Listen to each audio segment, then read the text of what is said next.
Naisip ko dati na tayo magkikwento tungkol sa istorya nating nagkaroon ng kislap, na tayo raw ay para sa isa't isa.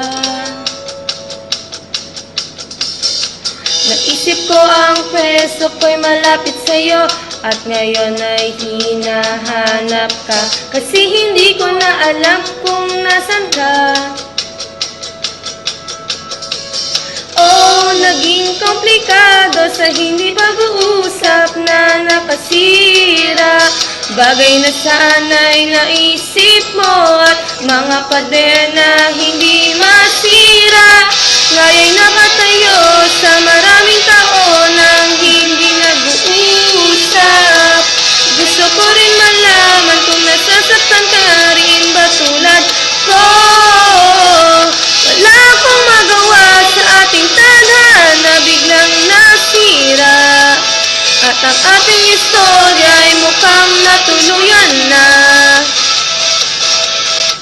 Susunod.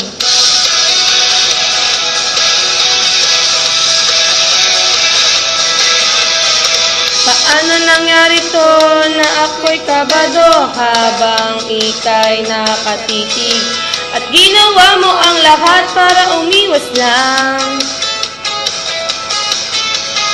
Ngayon naisip ko na ako'y magkikwento paano ako nangimang nung nakita kita, pero nagmataas ka at hindi pinansin. Oh, naging komplikado sa hindi pag-uusap na nakasira.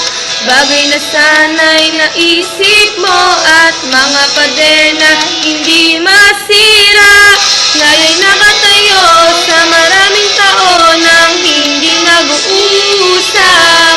At gusto ko rin malaman kung nasasaktan ka rin ba tulad ko. Wala akong magawa sa ating tadhana, biglang nasira. At ang ating istorya ay mukhang natuluyan na.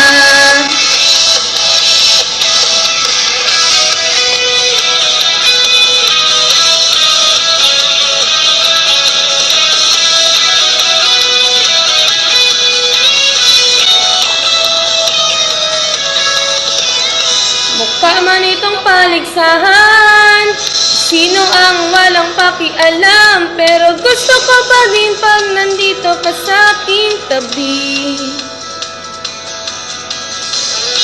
Ang laban nasa sayo na, at ako'y hindi lalaban pa kung pag-ibig kaysa lumaban na. Marami pa sana akong nalaman, ngunit ang kwento ay matatapos na.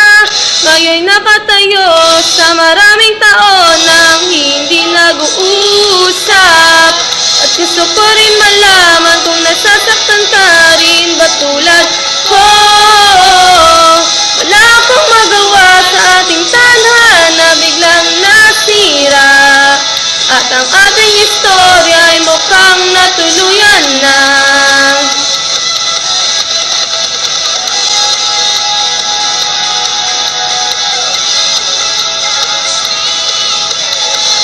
Gusto ko rin malaman kung nasasaktan ka rin ba tulad ko.